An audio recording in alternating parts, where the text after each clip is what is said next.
Now I want to turn Neil Stays to the other topic, which is these Trump aides who are closer to criminal contempt charges in the January 6th probe. This is a developing story you've probably heard about, but there's new developments tonight because the House Rules Committee has now just voted along party lines 9-4, advancing the contempt resolution for the full House. You may recall the committee, the January 6th Special Impaneled Committee, held proceedings on this and voted on it. They had a unanimous recommendation where Chair Thompson made clear all individuals have an obligation to comply with lawful subpoenas. Mr. Scavino and Mr. Navarro have a legal obligation to comply with the congressional subpoenas issued by the Select Committee. Instead, they're acting like they believe they are above the law. The committee says they're not above the law, and one of the sticking points does involve some of our coverage because Peter Navarro discussed under questioning his attempt to halt the certification of Trump's loss when I interviewed him on The Beat. The January 6th committee found that to be relevant. They submitted it as part of the evidence for his contempt proceeding in that hearing last week. I have so much knowledge to share with you about what I was involved in and what I know. If you say all those things out here, why risk a legal battle or going to jail to refuse to discuss them with the committee under oath? Because I have a loyalty to the Constitution and a loyalty to the president. The president has invoked executive privilege in this matter. It's not my authority to revoke that privilege.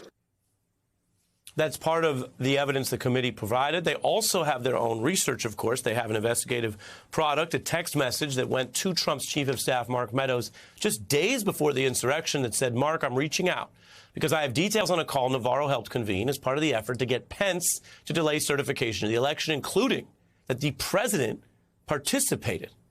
The committee's contempt recommendation is moving forward now, and sources tell the New York Times that President Biden is really aghast that so many people around Trump are defying subpoenas. He does not even understand how they think they can do so. Neil is here for this. What do you see in the House moving forward today on the contempt?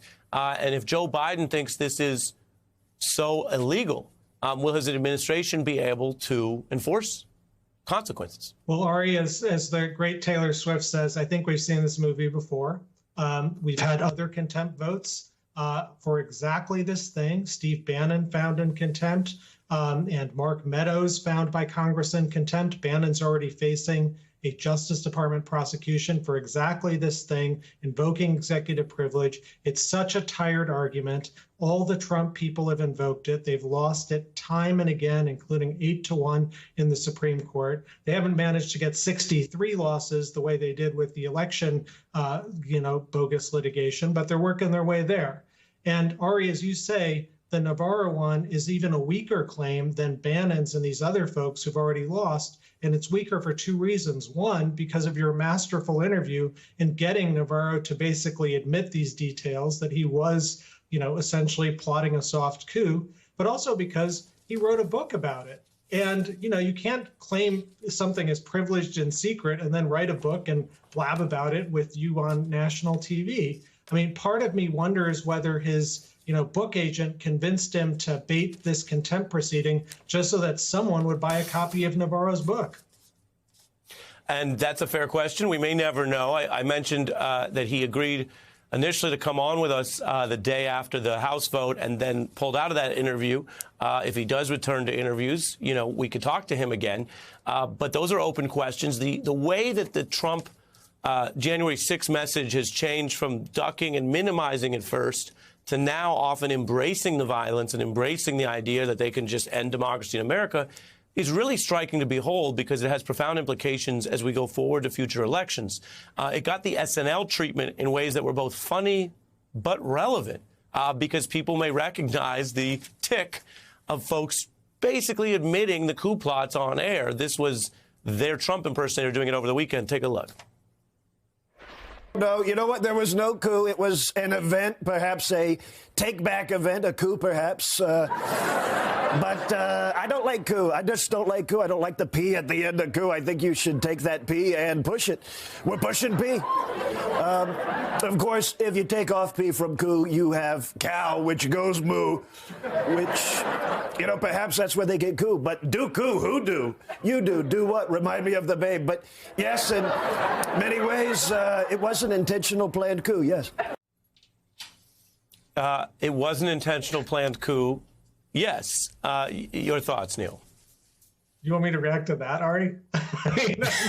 So, look, I think the only thing one can do is laugh. It's such a sad state for our democracy that we don't have basic agreement, that we have one major political party that's captured by extremist elements and this kind of nonsense. And, you know, the beauty of things like what I do, the Supreme Court, is that we resolve our disputes by words and argument and reason. And unfortunately, that hasn't been happening in Washington, particularly in the Congress. And, you know, my hope is, just to return full circle to Justice Jackson's, you know, now likely confirmation, someone like her can help bring this country together. We should all be proud of this moment. It's truly historic. And I think that she will have the gravitas and the love of the American people to try and reduce some of these tensions in our society.